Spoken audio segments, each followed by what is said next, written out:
জাতিকে অনিশ্চয়তা না রেখে দ্রুতই জাতীয় নির্বাচনের আহ্বান বিএনপির।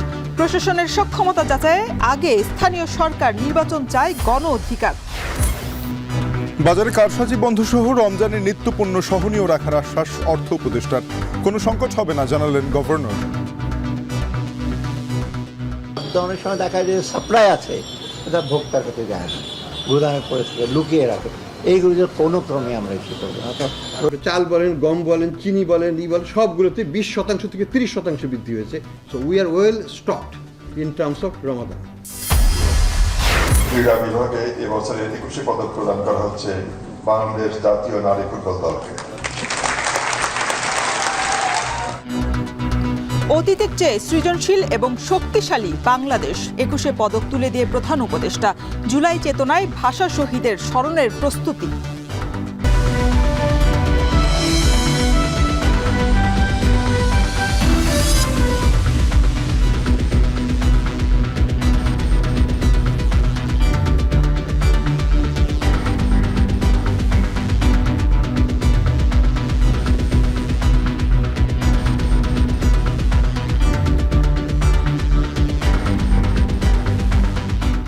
স্বাগত সান্ধ্যবাজারে। পুরো আয়োজনে আপনাদের সাথে আছি আমরা দুজন, আমি শরীফ রওশন এবং আমি তানজিম শাফিন। জাতিকে অনিশ্চয়তায় না রেখে দ্রুত জাতীয় নির্বাচনের আহ্বান জানালেন বিএনপির মহাসচিব মির্জা ফখরুল ইসলাম আলমগীর। এ সময় দেশকে স্থিতিশীল করতে দ্রুত নির্বাচনী রোডম্যাপ ঘোষণার দাবি করেন তিনি। বিকেলে কুমিল্লায় আয়োজিত বিএনপির সমাবেশে এসব কথা বলেন মির্জা ফখরুল। আজ রাজধানী সহ দেশের 8 জেলায় সমাবেশ করেছে বিএনপি। সহকর্মীদের পাঠানো তথ্য ছবি নিয়ে দেখুন সাবিত সারোয়ারের প্রতিবেদন। মিছিলে স্লোগানে জনসমুদ্রে পরিণত হয় কুমিল্লার লাকসাম স্টেডিয়াম। ব্যানার ফেস্টুন সহ নানা বর্ণে বর্ণিল হয়ে ওঠে সমাবেশ কেন্দ্র। স্লোগানে বক্তৃতায় মুখর নেতাকর্মীরা। বিকেলে মঞ্চে ওঠেন বিএনপি মহাসচিব মির্জা ফখরুল ইসলাম আলমগীর। দলীয় নেতাকর্মীদের হাত নেড়ে শুভেচ্ছা জানান। পরে প্রধান অতিথির বক্তব্য দেন তিনি। এ সময় জাতিকে অনিশ্চয়তায় না রেখে দ্রুত নির্বাচনের আহ্বান জানান ফখরুল। বলেন, দেশকে আর ঝুঁকিতে ফেরানো উচিত নয়। দয়া করে দেশকে আর অস্থিতিশীল করবেন না, দয়া করে দেশকে আর নৈরাজ্যের দিকে নিয়ে যাবেন না। জাতিকে অনিশ্চয়তার মধ্যে না রেখে দয়া করে খুব দ্রুত নির্বাচনের তারিখ ঘোষণা করবেন। আর অন্যান্য রাজনৈতিক দলের কাছে অনুরোধ করব, এমন কোনো কথাবার্তা বলবেন না যাতে জাতির ঐক্য বিনষ্ট হয়। এদিকে রাজধানীর ইঞ্জিনিয়ার্স ইনস্টিটিউশনে আন্তর্জাতিক মাতৃভাষা দিবসের আলোচনা সভায় অংশ নেন বিএনপির 4 শীর্ষ নেতা। দলের ভাইস চেয়ারম্যান শামসুজ্জামান দুদু বলেন, যারা বিএনপির 17 বছরের লড়াইকে অস্বীকার করে তারা গণতন্ত্রকে অস্বীকার করছে। অন্যদিকে স্থায়ী কমিটির সদস্য নজরুল ইসলাম খান বলেন, বিএনপির ক্ষমতায় গেলে ভাষা শহীদদের তালিকা করা হবে। গণতন্ত্রের লড়াই 17 বছর ধরে আমরা করেছি। এই 17 বছর যারা অস্বীকার করে, এই 17 বছরকে যারা মানতে চায় না, এই 17 বছরকে যারা অবজ্ঞা করে, তারা গণতন্ত্রের জন্য লড়াই করেছে এই কথা দাবি করতে পারে না। আল্লাহর মেহেরবানিতে যদি আবার বাংলাদেশের রাষ্ট্র পরিচালনার দায়িত্ব শহীদ জিয়ার হাতে করা দল বিএনপির হাতে আসে, তাহলে যেন এই বিষয়টি অনুসন্ধান করা হয় এবং আরো যারা শহীদ হয়েছেন সেই সময় তাদের জন্য প্রকৃত মর্যাদাটা প্রদান করা হয়। একই অনুষ্ঠানে বক্তব্য রাখেন বিএনপির স্থায়ী কমিটির সদস্য আব্দুল মঈন খান।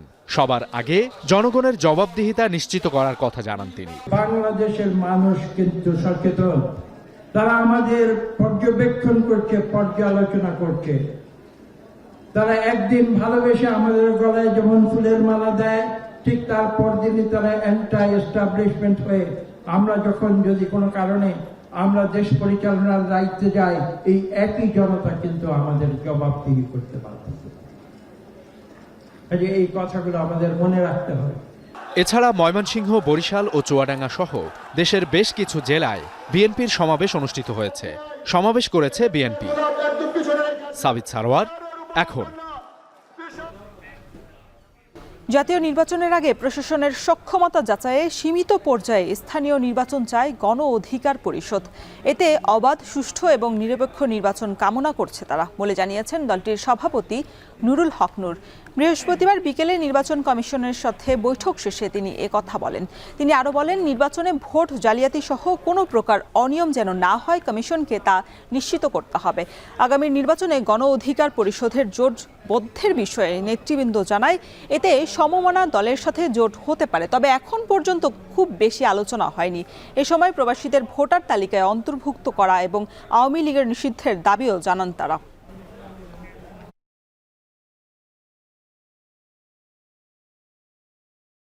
আমরা জানিয়েছি যে আগামীতে যাতে করে ফ্যাসিস্ট আওয়ামী লীগ এবং তার দোসররা নির্বাচনে কোনোভাবেই অংশ নিতে না পারে। ইসির পক্ষ থেকে বলা হয়েছে যে এটি আসলে রাজনৈতিক ঐক্যমত এবং এটি আদালতের বিষয়। এখনকার এই প্রশাসনের মধ্যেও যদি এই রাজনৈতিক মনোভাব থাকে তাহলে তো আগামীতে এটার একটা প্রভাব নির্বাচনে পড়বে। সেক্ষেত্রে আমরা পরিষ্কারভাবেই বলেছি যে নির্বাচনে যারা দায়িত্ব পালন করবে, রিটার্নিং কর্মকর্তা থেকে প্রিজাইডিং অফিসার, অন্যান্য ক্ষেত্রে তারা যেন রাজনৈতিক দলের সাথে ইনভলভ না থাকে, সেটি যেন আগে ভাগে থেকে তারা একটা প্রক্রিয়া এনশিওর করে। দেশের প্রচলিত রাজনৈতিক ধারার বাইরে গিয়ে নতুন রাজনৈতিক দলের গঠনতন্ত্র নিয়ে বৈষম্যবিরোধী ছাত্র আন্দোলন এবং জাতীয় নাগরিক কমিটির মধ্যে আলোচনা চলছে বলে জানিয়েছেন হাসনাত আব্দুল্লাহ। কুমিল্লার দেবিদারে এক স্কুল মাঠে আয়োজিত দেবিদার স্টুডেন্ট ফেস্ট আয়োজনে হাসনাত আব্দুল্লাহ বলেন, বিশ্ববিদ্যালয়গুলোতে শিক্ষার্থীদের উপর ছাত্র রাজনীতি চাপিয়ে দেয়া হোক, তা বৈষম্য বিরোধী ছাত্র আন্দোলন চায় না। এ সময় ছাত্রদলকে উদ্দেশ্য করে তিনি বলেন, ট্রেকিং ও ব্লেমিং এর রাজনীতি আবারও ফিরিয়ে আনার চেষ্টা চলছে, যা থেকে বিরত থাকার আহ্বান জানান তিনি। অনুষ্ঠানে অতিথিরা শিক্ষার্থীদের ক্যারিয়ার দিক নির্দেশনা, স্কলারশিপ সুযোগ সহ বিভিন্ন বিষয়ে আলোচনা করেন। বৈষম্যবিরোধী ছাত্র আন্দোলন এবং জাতীয় নাগরিক কমিটি আমাদের দুইটির মধ্য থেকে যারা ক্রিয়াশীল রাজনীতি করতে চায়, যারা রাজনীতি করবেন, তাদের মধ্যে আলোচনা চলছে যে গঠনতন্ত্র নিয়ে আমাদের কি কোন কাঠামোতে হবে, আদর্শ কি হবে, সেটি ম্যানিফেস্টো কি হবে, এই বিষয়গুলো নিয়ে আলোচনা চলছে। আগামী 25 ফেব্রুয়ারি স্বেচ্ছায় গ্রেপ্তার হওয়ার ঘোষণা দিলেন জামায়াতের ইসলামীর আমির ডক্টর শফিকুর রহমান। জামায়াত নেতা এটিএম আজহারুল ইসলামকে মুক্তি না দিলে এই সিদ্ধান্তের কথা জানান দলটির আমির। বিকেলে আইন মন্ত্রণালয় এবং স্বরাষ্ট্র মন্ত্রণালয়কে উদ্দেশ্য করে নিজের ভেরিফাইড ফেসবুক পেজে স্ট্যাটাস দিয়ে তিনি জানান, ফ্যাসিবাদের নিষ্ঠুর জুলুমের শিকার মজলুম জননেতা এটিএম আজহারুল ইসলাম এখনও বন্দী রয়েছেন। জাতীয় নেতারা মুক্তি পাচ্ছে এমন দাবি করে তিনি বলেন, আজহারুল ইসলামকে কারাগারে রেখে জামায়াত নেতাদের বাইরে থাকা সম্ভব নয়। সরকারকে যথেষ্ট সময় দেওয়া হয়েছে বলেও তিনি জানান এবং এটিএম আজহারুল ইসলামের মুক্তির দাবিতে স্বেচ্ছায় গ্রেফতার হওয়ার জন্য 25 ফেব্রুয়ারি আদালত প্রাঙ্গণে তিনি হাজির থাকবেন বলেও জানিয়েছেন।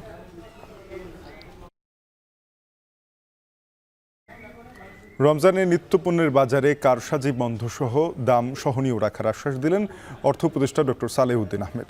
জানালেন, পাইকারি ও খুচরা বিক্রেতারা যেন কোনোভাবে কারসাজি করতে না পারে, এজন্য ডিসিদেরকে নির্দেশনা দেওয়া হয়েছে। এদিকে পর্যাপ্ত মজুত আছে এমন আশ্বাস দিয়ে বাংলাদেশ ব্যাংকের governor doctor Ahsan H Mansur জানিয়েছেন, রমজানে চাহিদা বাড়ে এমন কোনো পণ্যের সংকট হবে না। বিস্তারিত আতাউর নিয়নের প্রতিবেদনে। রমজান মাসে সেহরি ও ইফতারকে কেন্দ্র করে স্বল্প থেকে উচ্চ আয়ের প্রতিটি পরিবারে থাকে কিছুটা বাড়তি আয়োজন। আর এই আয়োজনে সবজি, আমিষ ও চাল, ডাল ও তেলের বাজারে চাপ বাড়ে। তবে এ সুযোগ কাজে লাগিয়ে অতিরিক্ত মুনাফা হাতিয়ে নেয় অসাধু ব্যবসায়ীরা। প্রতি বছর রমজান উপলক্ষে তেল, চিনি ও ছোলাসহ 8 থেকে 10টি পণ্যের আমদানিতে জোর দেয় সরকার। এতে করসহ ছাড় দেওয়া হয় অনেক। কিন্তু রমজান শুরু হলে কৃত্রিম সংকট তৈরি করে সুযোগ সন্ধানীরা। এই সুযোগ কাজে লাগিয়ে দাম বাড়ায় অসাধু ব্যবসায়ীরা। তবে এবার আগে থেকে বেশ কিছু পদক্ষেপ নেয় মন্ত্রণালয় ও বাংলাদেশ ব্যাংক। একাধিক সুবিধা দিয়ে মজুত বাড়ানো হয়েছে আমদানি হওয়া 10 পণ্যের। এতে এসব পণ্যের আমদানি গত অক্টোবর থেকে জানুয়ারি 85% পর্যন্ত বেশি হয়েছে। তাই পর্যাপ্ত মজুত থাকায় রমজানের চাহিদা বাড়ে, সেসব পণ্যের সংকট হবে না বলে জানান গভর্নর। বৃহস্পতিবার এক সংবাদ সম্মেলনে কথা জানান তিনি। অক্টোবর ডিসেম্বরে প্রায় প্রত্যেকটা আইটেম এক্সেপ্ট পেঁয়াজ, ডোমেস্টিক প্রোডাকশনের কারণে পেঁয়াজের আমদানি হয় নাই, প্রত্যেকটা আইটেম 20% বেশি বেড়েছে ইম্পোর্ট। প্রত্যেকটা আইটেম, ফ্যাক্টস। এটা আপনি চাল বলেন, গম বলেন, চিনি বলেন, ই বলেন, সবগুলোতে 20% থেকে 30% বৃদ্ধি হয়েছে এই অক্টোবর টু জানুয়ারি মাসে। So we are well stocked in terms of Ramadan. একই সাথে খাদ্য পরিস্থিতি স্বাভাবিক আছে বলে জানিয়েছেন অর্থ উপদেষ্টা। তিনি জানান, সার্বিকভাবে এখন দাম সহনীয় আছে। পাইকারি ও খুচরা বিক্রেতারা যেন কোনোভাবে কারসাজি করতে না পারে, এজন্য ডিসিদের এ বিষয়ে নির্দেশনা দেয়া হয়েছে বলে জানান অর্থ উপদেষ্টা।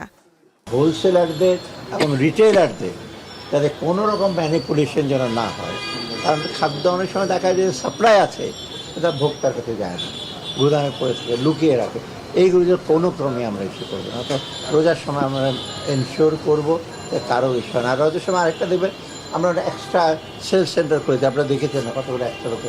অর্থাৎ সাধারণ মানুষের জন্য কোনো নিত্য প্রয়োজনীয় দ্রব্যের জন্য কোনো রকম অসুবিধা না হয়, সেটা আমরা নিশ্চিত করি। রমজানে সাধারণ মানুষের কষ্ট যাতে না বাড়ে, সেজন্য পর্যাপ্ত মজুত থাকা পণ্যের সরবরাহ নিশ্চিত করার দাবি ক্রেতাদের। মেহেরিন অ্যানি, এখন, ঢাকা। বিভিন্ন ক্ষেত্রে গুরুত্বপূর্ণ অবদানের স্বীকৃতি হিসেবে 18 জন বিশিষ্ট ব্যক্তি এবং নারী ফুটবল দলকে 21 পদক তুলে দিলেন প্রধান উপদেষ্টা ডক্টর মোহাম্মদ ইউনূস। বললেন, অতীতের যে কোনো সময়ের চেয়ে এখন উদ্যমী এবং সৃজনশীল বাংলাদেশ। আর পদকজয়ীরা বলেন, বাংলাদেশকে আরও এগিয়ে নিতে নিরলস কাজ করে যাবেন তারা। বিস্তারিত জানাচ্ছেন বেলায়েত হোসেন।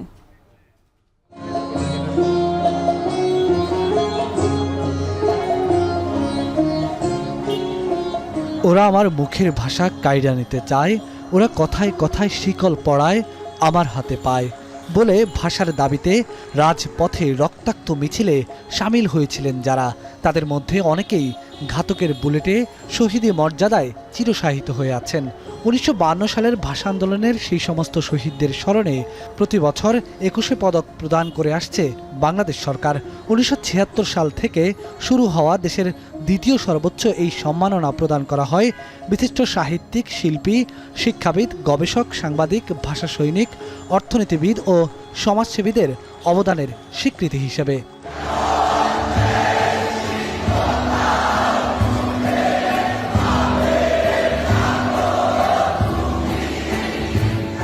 চব্বিশের গণঅভ্যুত্থান কিংবা জুলাই বিপ্লব, যা 52 ভাষা আন্দোলনের মতোই মাথা না নোয়ানোর লড়াইয়ের ধারাবাহিকতা। এমন প্রেক্ষাপটে যখন এবছর 21 পদক প্রদান করা হয়, তার সূচনাই ছিল জুলাই আগস্টের গণঅভ্যুত্থানকে ঘিরে। বৃহস্পতিবার রাজধানীর ওসমানী স্মৃতি মিলনায়তনে এক বিশেষ অনুষ্ঠানের মাধ্যমে বাংলাদেশ নারী ফুটবল দল ও 18 জন বিশিষ্ট ব্যক্তির হাতে 21 পদক তুলে দিলেন অন্তর্বর্তী সরকারের প্রধান উপদেষ্টা ডক্টর মোহাম্মদ ইউনূস। এর মধ্যে সাংবাদিক মাহমুদুর রহমান তার পদক উৎসর্গ করেন জুলাই বিপ্লবের শহীদ এবং যোদ্ধাদের। আমি এই পদক জুলাই বিপ্লবের মহান শহীদ এবং জুলাই বিপ্লবের যোদ্ধাদের উৎসর্গ করছি।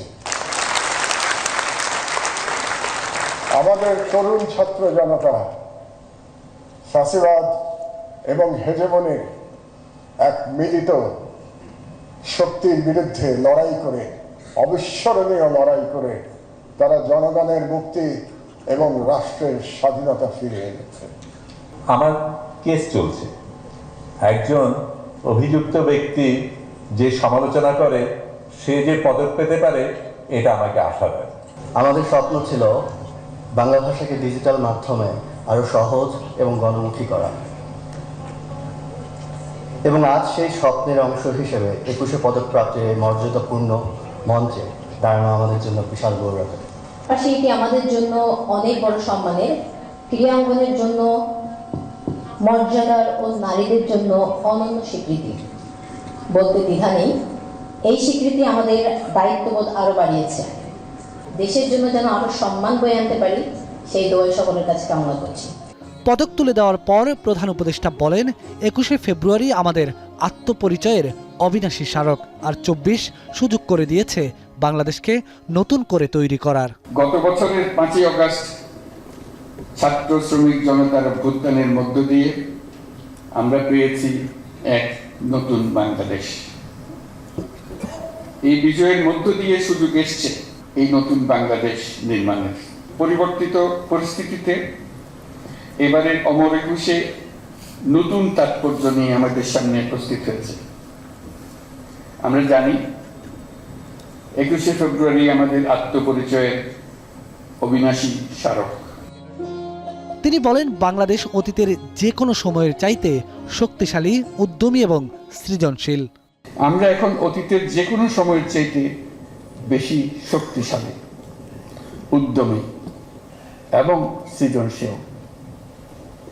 আমাদের তরুণ প্রজন্মের স্বপ্ন অতীতের যে কোনো প্রজন্মের স্বপ্নের চাইতে দুঃসাহসী। এবছর মরণোত্তর যারা 21 পদকে ভূষিত হয়েছেন তাদের বিষয়ে আক্ষেপ করে সংস্কৃতি উপদেষ্টা বলেন, জীবদ্দশাতেই তাদেরকে এই সম্মান দিতে পারলে জাতি হিসেবে কৃতজ্ঞতার পরিচয় দেওয়া হতো। মরণোত্তর পুরস্কার প্রদানের ব্যাপারটা এটা আসলে বেদনার। বেলায়েত হোসাইন, এখন, ঢাকা। আন্তর্জাতিক মাতৃভাষা দিবস এবং শহীদ দিবস উপলক্ষে কেন্দ্রীয় শহীদ মিনারে শেষ মুহূর্তের প্রস্তুতি চলছে। জুলাই চেতনায় আলপনায় সাজানো হয়েছে শহীদ মিনার। এদিকে কয়েক স্তরে নিরাপত্তায় ব্যবস্থা নেওয়া হয়েছে বলে জানিয়েছেন ডিএমপি কমিশনার। সকালে কেন্দ্রীয় শহীদ মিনার এলাকা পরিদর্শন শেষে কথা বলেন তিনি। বিস্তারিত দেখুন প্রতিবেদনে। আলপনায় 21 পিচ ঢালা এই পথ যেন এক টুকরো ক্যানভাস। রংতুলির পরশে ফুটে উঠছে অমর 21-এর আবহ। লাল, কালো আর সাদার যৌথতায় 52-র গল্পগাথা। ভাষা শহীদদের আত্মদান, শোক আর শান্তির মিশেলে গৌরবময় স্মৃতি তুলে ধরতেই রঙিন এই আঙিনা। ভাষা আন্দোলনের রক্তঝরা দিন 21শে ফেব্রুয়ারিতে ভাষা শহীদদের প্রতি শ্রদ্ধা নিবেদনের জন্য প্রস্তুত কেন্দ্রীয় শহীদ মিনার। ধোয়া মোছা আর সাজসজ্জায় ব্যস্ত সময় পার করছেন চারুকলার শিক্ষার্থী ও স্বেচ্ছাসেবকরা। এখানে অংশগ্রহণ করতে পেরে তো সেটা তো হচ্ছে আমার একদম স্বপ্নের মতো লাগছে। আমি নিজের যতটুকু পারছি ততটুকুই আমি এখানে সময় দিতে চেষ্টা করছি। কালো আর লালটাকে সাদা দিয়ে ঘিরে দেওয়া হচ্ছে, অর্থাৎ শান্তি দিয়ে, মানে এই যে আমাদের রক্তাক্ত জুলাই সেটা আর শোক, এই দুটো জিনিসকে যে বাইন্ড করতেছে সাদাটা। সকলে মিলে কাজ করছি, প্রায় 320 জন মতো শিক্ষার্থী এবং শিক্ষকদের তত্ত্বাবধানে আমরা কাজটা প্রতি বছরই করি, এবারও করছি এবং এটার অনুভূতি আসলে কোনো ভাষায় প্রকাশ করা যাবে না। 52-র ভাষা আন্দোলনের চেতনা আর 24-এর গণ অভ্যুত্থানের প্রেরণাকে ধারণ করেই পালিত হবে এবারের 21শে ফেব্রুয়ারি। এবছর পরিবর্তনের মধ্যে আরেকটু সিগনিফিকেন্ট হলো যে আলপনার ক্ষেত্রে কিংবা কালারের ক্ষেত্রে অর্থবোধক করবার জন্য, যেমন লাল একটা বিপ্লবের রং হিসেবে আমরা চিনি, সাদা শুভ্রতার হিসেবে আমরা জানি বুঝি, আর কালোটা তো শোকের রং। তো এই জিনিসগুলোকে আমরা শোক এবং বিপ্লব সবকিছু, কারণ 52 সালের ভাষা আন্দোলনের যে স্পিরিট, সেই স্পিরিটটা, চেতনাটাকে আমরা ধারণ করতে হয়। অটোমেটিক্যালি আমাদের ভিতরে সেই জিনিসগুলো কাজ করে, শ্রদ্ধার জায়গায় কাজ করে, আর সেই ধারাবাহিকতাই কিন্তু আমরা আসলে চলছি। পরিবর্তিত পরিস্থিতিতে এবারের আয়োজনে রয়েছে কিছুটা ভিন্নতা। রাত 11:59 রাষ্ট্রপতি শ্রদ্ধা নিবেদন করে প্রস্থানের পর প্রবেশ করবেন প্রধান উপদেষ্টা। এবছরের একটি ব্যতিক্রম হবে। এবছর মহামান্য রাষ্ট্রপতি এসে ফুল দিয়ে চলে যাবেন, তারপরে মাননীয় প্রধান উপদেষ্টা ঢুকবেন, তখন উনি ফুল দিয়ে চলে যাবেন। এবছর আপনার স্পিকার নেই, ডেপুটি স্পিকার নেই, বিরোধী দলীয় উপনেতা নেই, নেতা নেই, হুইপ নেই, হ্যাঁ, অনেকগুলো প্রোটোকলে অনেক কিছু নেই। রাজনৈতিক দলগুলোর অ্যাক্টিভিটিসও আমি দেখছি না এই 21শে ফেব্রুয়ারি উপলক্ষে। এদিকে শহীদ মিনার এলাকায় শ্রদ্ধা নিবেদন করতে আসা জনসাধারণের নিরাপত্তায় নেওয়া হয়েছে কয়েক স্তরের নিরাপত্তা ব্যবস্থা। কোনো ধরনের হামলার আশঙ্কা নেই বলে জানিয়েছেন DMP commissioner Sheikh Sajjad Ali.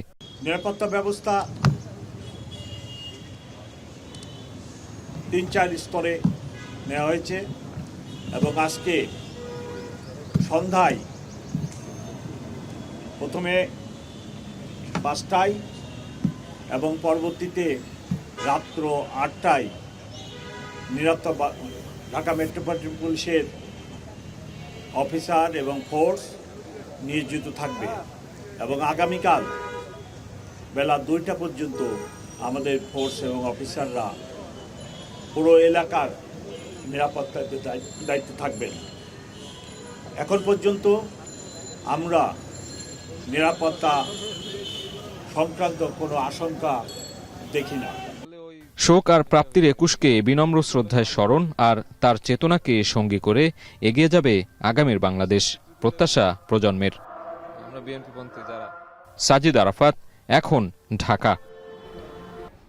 Class পরীক্ষা বর্জন করে আন্দোলন অব্যাহত রেখেছেন খুলনা প্রকৌশল এবং প্রযুক্তি বিশ্ববিদ্যালয়ের শিক্ষার্থীরা। ক্যাম্পাস জুড়ে বিক্ষোভ মিছিল, লাল কার্ড প্রদর্শনী কর্মসূচি পালন করেছে তারা। এ সময় উপাচার্য, উপ উপাচার্য এবং ছাত্র কল্যাণ পরিচালককে অপসারণের দাবিতে প্রধান উপদেষ্টা বরাবর স্মারকলিপি প্রদানের কথা জানান তারা। এদিকে বিশ্ববিদ্যালয়ের উপাচার্য জানান, শিক্ষার্থীদের সঙ্গে দ্রুত সময়ে ভুল বোঝাবুঝি কেটে যাবে। বিস্তারিত জানাচ্ছেন রামিম চৌধুরী, ক্যামেরায় ছিলেন হেলাল মোল্লা। ক্যাম্পাসে ছাত্র রাজনীতি পুরোপুরি নিষিদ্ধ, হামলাকারীদের শাস্তি ও উপাচার্যের পদত্যাগ সহ 6 দফা দাবিতে দিনভর উত্তাল খুলনা প্রকৌশল ও প্রযুক্তি বিশ্ববিদ্যালয়।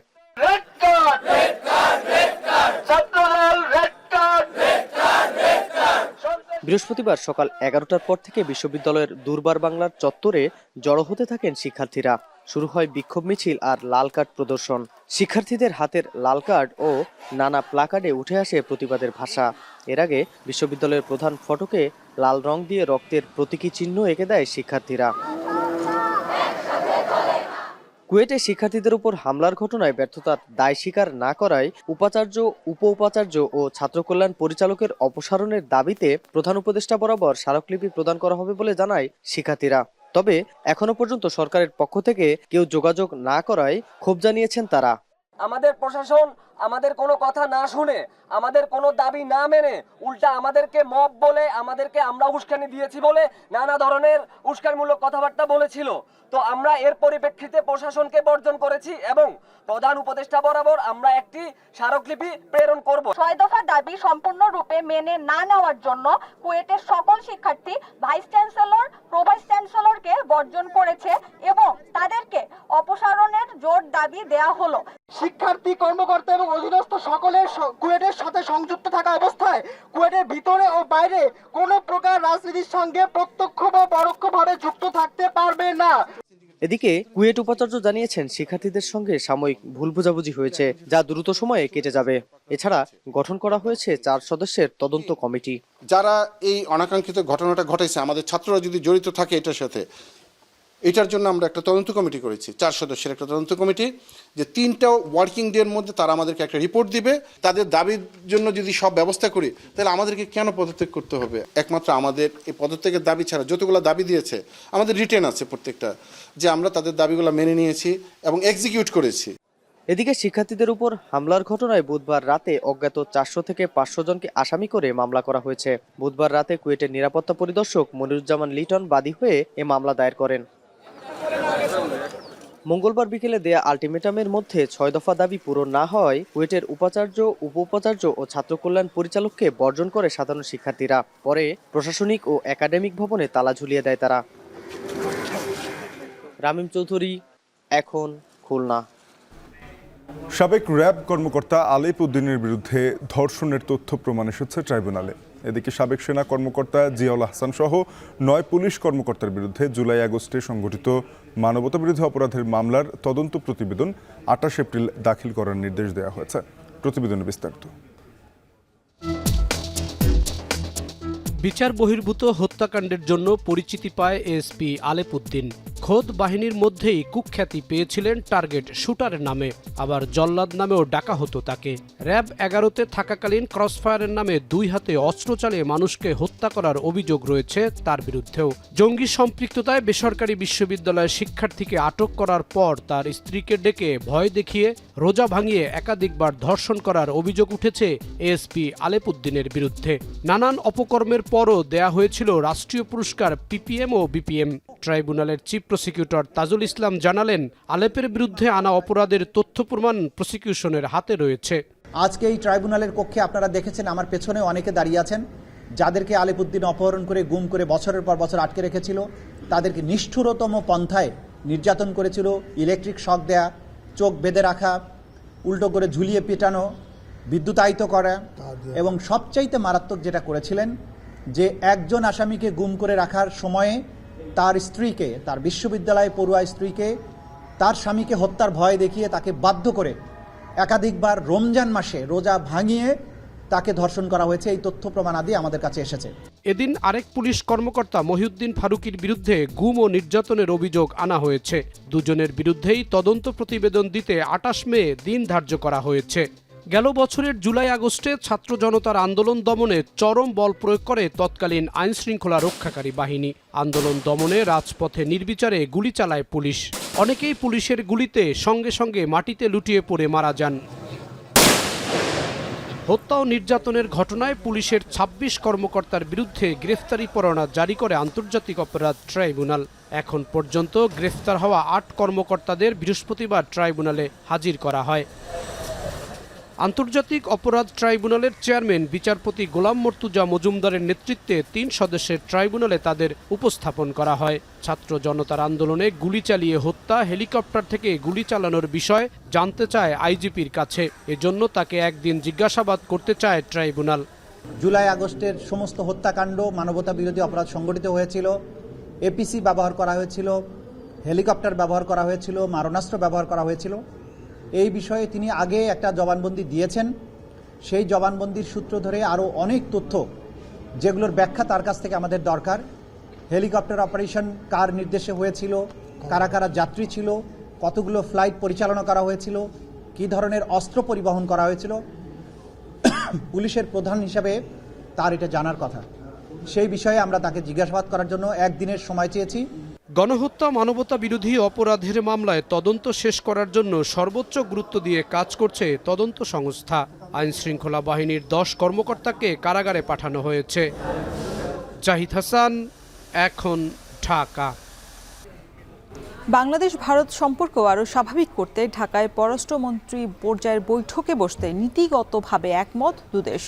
অন্তর্বর্তী সরকার দায়িত্ব নেওয়ার পর সম্পর্কের যে টানাপোড়েন ছিল ব্যবসা বাণিজ্য সহ বেশ কিছু বিষয়ে তা মোটামুটি কাটিয়ে উঠেছে।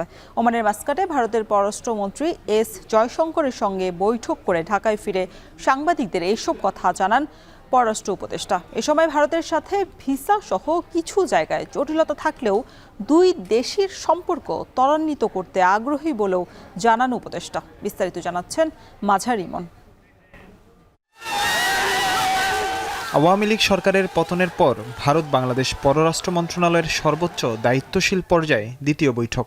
সম্প্রতি ওমানের রাজধানী মাস্কাটে ৮ম ভারত মহাসাগর সম্মেলন আইওসি কনফারেন্সের সাইডলাইনে বৈঠক করেন পররাষ্ট্র উপদেষ্টা তৌহিদ হোসেন ও ভারতের পররাষ্ট্রমন্ত্রী এস জয়শঙ্কর। বৃহস্পতিবার পররাষ্ট্র মন্ত্রণালয়ে সাংবাদিকদের সঙ্গে আলাপকালে উপদেষ্টা তৌহিদ হোসেন কথা বলেন ভারতের পররাষ্ট্রমন্ত্রীর সঙ্গে অনুষ্ঠিত বৈঠক প্রসঙ্গে। দুই দেশের সম্পর্কের টানাপোড়েন কমেছে উল্লেখ করে তিনি বলেন, বাংলাদেশ ভারত সম্পর্ক আরও স্বাভাবিক করতে নীতিগতভাবে একমত দুই দেশ। কিছু টানাপোড়েন এখনও রয়ে গেছে, যেমন ভিসা টিসা এগুলিতে প্রবলেম কিছু আছে, কিন্তু দুই পক্ষই আমরা মোটামুটি এই ব্যাপারে একমত হয়েছি যে এগুলি সব দূর করে একটা গুড ওয়ার্কিং রিলেশন, যে টার্মটা আমরা ব্যবহার করি, এটাতে আমাদেরকে পৌঁছতে হবে। আমি তাকে ইনভাইট করেছি যে আমাদের তো ফরেন সেক্রেটারি লেভেলে মিটিং হয়েছে, ফরেন মিনিস্টার্স লেভেলেও কিন্তু আমাদের একটা মেকানিজম আছে। আমি তাকে বলেছি আপনার আসার কথা ঢাকায়, আপনি যদি কোনো সময় কনভিনিয়েন্ট টাইমে আপনি আসেন, আপনি সময় জানালে আমরা সেই অনুযায়ী অ্যারেঞ্জমেন্ট করবো। এইটুকুই কথাবার্তা। He was positive to all the indications that I gave. এ সময় সাংবাদিকদের প্রশ্নের জবাবে বিভিন্ন প্রকল্পে যুক্তরাষ্ট্রের অর্থায়ন বন্ধের বিষয়ে পররাষ্ট্র উপদেষ্টা গুরুত্ব দেন বিকল্প পরিকল্পনার। মার্কিন যুক্তরাষ্ট্রের যে বিষয়টা, এটা তো বাংলাদেশ স্পেসিফিক না, কাজে এটাতে আসলে এই মুহূর্তে আমাদের কিছুই করার নেই। আমি মনে করি আমাদেরকে অবজার্ভ করতে হবে এবং আমাদেরকে মোডাস ভিভেন্ডি খুঁজে বের করতে হবে যে আমরা এর মাধ্যমে কী করে সার্ভাইভ করতে পারি।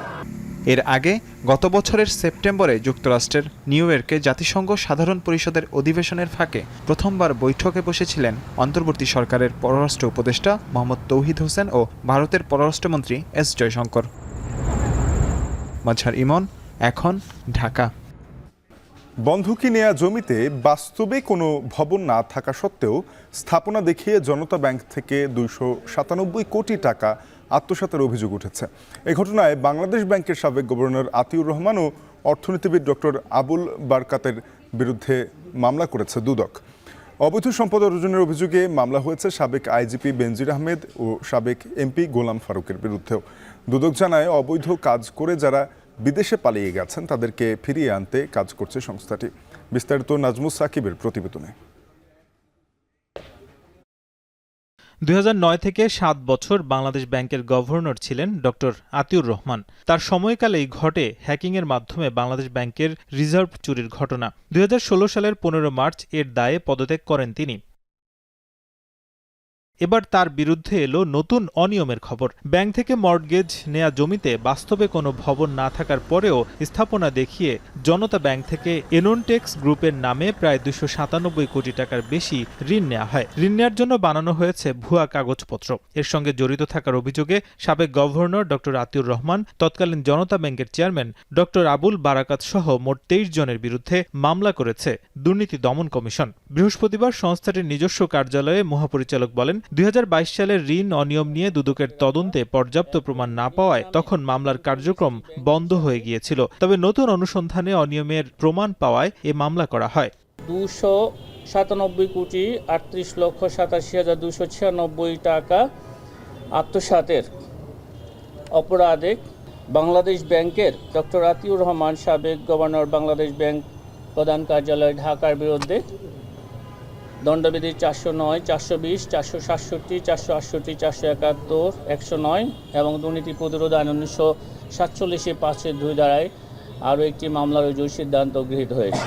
অন্যদিকে প্রায় 11 কোটি টাকা অবৈধভাবে অর্জনের দায়ে পুলিশের সাবেক মহাপরিদর্শক বেনজির আহমেদ, তার স্ত্রী, কন্যা ও ছেলের বিরুদ্ধে মামলা করে দুদক। এছাড়া 9 কোটি টাকার অবৈধ সম্পদ ও 425 কোটি টাকার অস্বাভাবিক লেনদেনের অভিযোগে মামলা হয়েছে সাবেক সংসদ সদস্য গোলাম ফারুকের বিরুদ্ধে। কিন্তু বেনজির সহ অনেকেই দেশ থেকে পলাতক আছেন। দুদক মহাপরিচালক জানান, তাদের ফিরিয়ে আনার জন্য সরকারের অন্যান্য সংস্থার সঙ্গে কাজ করছেন তারা।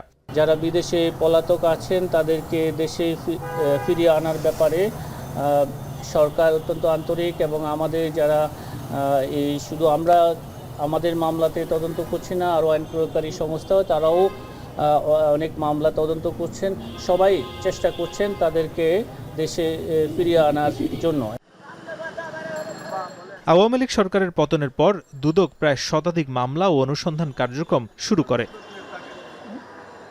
নাজমুস সাকিব, এখন, ঢাকা।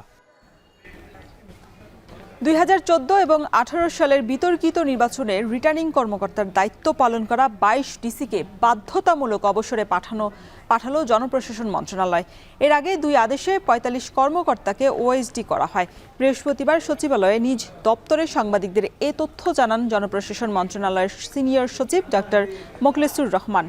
দ্রুতই এই সম্পর্কিত একটি প্রজ্ঞাপনও জারি করা হবে। সচিব জানান, 2014 এবং 18 সালের বিতর্কিত নির্বাচনের রিটার্নিং কর্মকর্তাদের যাদের চাকরির বয়স 25 বছরের নিচে তাদেরকে ওএসডি এবং যাদের এর ঊর্ধ্বে তাদেরকে বাধ্যতামূলক অবসরে পাঠানো হচ্ছে।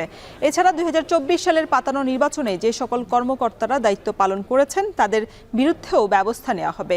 এর মাধ্যমে ডিসিদেরকে স্বচ্ছ এবং নিরপেক্ষ ভূমিকা পালনের প্রতি উদ্বুদ্ধ করা হচ্ছে বলে জানান জনপ্রশাসন সচিব।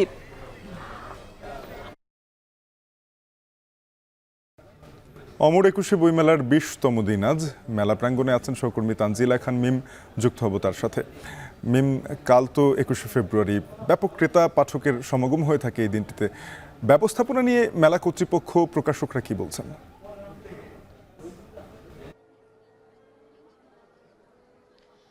শাফিন, 20তম দিনে আসলে প্রস্তুতির একটি বিষয় রয়েছে, যেহেতু আগামীকাল আন্তর্জাতিক মাতৃভাষা দিবস।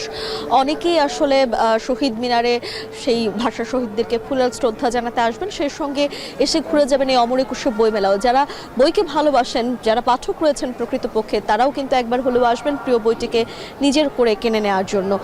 তাই তাদের নিরাপত্তার স্বার্থে কিন্তু আইন শৃঙ্খলা বাহিনী সজাগ থাকবে এবং সেই সঙ্গে কিন্তু সকালবেলা, যেহেতু আগামীকাল ছুটির দিন, সকাল 11টা নাগাদই মেলার দ্বার উন্মুক্ত করে দেওয়া হবে। এবং ইতিমধ্যেই কিন্তু আমরা দেখতে পাচ্ছিলাম আইন শৃঙ্খলা বাহিনীরা নিরাপত্তা জোরদারের জন্য কাজ করছে এবং তারা প্রতিটি গেটে গেটে কিন্তু পাহারারত অবস্থায় রয়েছে। তার বাইরে গিয়ে যদি একটু জানাই যে আজ মেলায় যেহেতু সাপ্তাহিক শেষ কর্মদিবস ছিল, তেমন একটা ভিড়ভাট্টা হয়নি। তবে যারাই এসেছেন তাদেরকে একটু কষ্ট করেই আসতে হয়েছে। আগামীকালকের নিরাপত্তার স্বার্থেই কিন্তু ঢাকা বিশ্ববিদ্যালয়ের বেশ কয়েকটি গেটই আসলে বন্ধ করে দেওয়া হয়েছে। সেই জায়গাগুলোতে তাদের পায়ে হেঁটে হেঁটে এই অমর একুশে বইমেলাতে প্রবেশ করতে হয়েছে এবং একই সঙ্গে তারা আসলে এসেছেন শুধুমাত্র যে বইমেলায় যারা ঘুরতে চান তারাই নয়, যারা বইগুলো একটু নেড়েচেড়ে দেখতে চান, নিজের পছন্দের বইগুলো কিনতে চান, তারাও এসেছেন। আজ 20তম দিনে নতুন বই এসেছে 112টি এবং এই নিয়ে মোট বইয়ের সংখ্যা হলো 1905টি। আগামীকাল ছুটির দিন, আমরা বরাবরই দেখেছি যে ছুটির দিনগুলোতে ভিড়ভাট্টা যেমন হয় তেমনি কিন্তু নতুন বইয়ের সংখ্যাটাও বৃদ্ধি পায়। আগামীকাল অবশ্যই সেই সঙ্গে বইয়ের সংখ্যাটাও বৃদ্ধি পাবে এবং আগামীকাল 11টা থেকে যখন খুলে দেওয়া হবে শিশু কিশোররাও আসবেন বাবা মায়ের হাত ধরে, যেহেতু শিক্ষা প্রতিষ্ঠানও বন্ধ থাকবে। আর সপ্তাহের শেষ যে ছুটির দিন রয়েছে শুক্র শনিবার, আগামী একটি শুক্রবার হয়তো পাওয়া যাবে 28 তারিখে, তবে তার আগে শুক্র শনিবারের যে কেনাকাটা সেটি কিন্তু আগামীকাল এবং পরশুই আসলে কেনাকাটার প্রকাশকরা প্রত্যাশা করছেন বা স্টলে যারা বিক্রয় কর্মীরা রয়েছেন তারা প্রত্যাশা করছেন যে এই আগামীকাল এবং পরশু এই 2 দিনের শুক্র শনিবারের মধ্যে বেচাকেনাটা জমে উঠবে। তার বাইরে গিয়েও পাঠক যারা আসছেন বা প্রকাশকরা যেমনটি জানাচ্ছিলেন যে প্রতিদিনই বই বেচাকেনা কিন্তু হচ্ছে এবং আমরা সবসময় আসলে বেশ কয়েক বছর ধরে শুনে থাকি যে বইমেলায় দর্শনার্থীর সংখ্যা বেশি, পাঠকের সংখ্যা কম। তবে এটি আসলে পরিমাপ করার যে জায়গাটি সেটি আসলে খুবই দুঃসাধ্য একটি বিষয়, কারণ যারা পাঠক রয়েছেন বা যারা দর্শনার্থী রয়েছেন তারা আজকে দর্শনার্থী হলেও আগামীকালকে কিন্তু পাঠক। অর্থাৎ হতে পারে এমন যে মেলার শুরুর দিকে এসে অনেকেই ঘুরে গিয়েছিলেন, তারা এই শেষের দিকে আসবেন, বই কিনবেন, তেমনটাই আসলে আশাবাদী রয়েছেন প্রকাশকরা, লেখকরা। শাফিন, এই ছিল মেলার 20তম দিনে আমার কাছ থেকে এখন পর্যন্ত পাওয়া সর্বশেষ খবর। এর সাথে শেষ করব শান্তবাজার। তার আগে শিরোনামগুলো জানিয়ে দেব আরও একবার। জাতিকে অনিশ্চয়তায় না রেখে দ্রুতই জাতীয় নির্বাচনের আহ্বান বিএনপির। প্রশাসনের সক্ষমতা যাচাইয়ে আগে স্থানীয় সরকার নির্বাচন চায় গণ অধিকার। বাজারে কারসাজি বন্ধ সহ রমজানের নিত্যপণ্য সহনীয় রাখার আশ্বাস অর্থ উপদেষ্টার। কোনো সংকট হবে না জানালেন গভর্নর। অনেক সময় দেখা যায় সাপ্লাই আছে, এটা ভোক্তার কাছে যায় না, গুদামে পড়ে থাকে, লুকিয়ে রাখে। এইগুলো যে কোনো ক্রমে আমরা ইস্যু করবো না। চাল বলেন, গম বলেন, চিনি বলেন, বলেন, সবগুলোতে 20% থেকে 30% বৃদ্ধি হয়েছে। So we are well stocked in terms of Ramadan. ক্রীড়া বিভাগে এবছরের 21 পদক প্রদান করা হচ্ছে বাংলাদেশ জাতীয় নারী ফুটবল দলকে।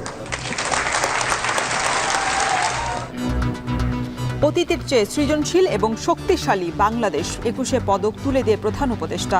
জুলাই চেতনায় ভাষা শহীদের স্মরণের প্রস্তুতি।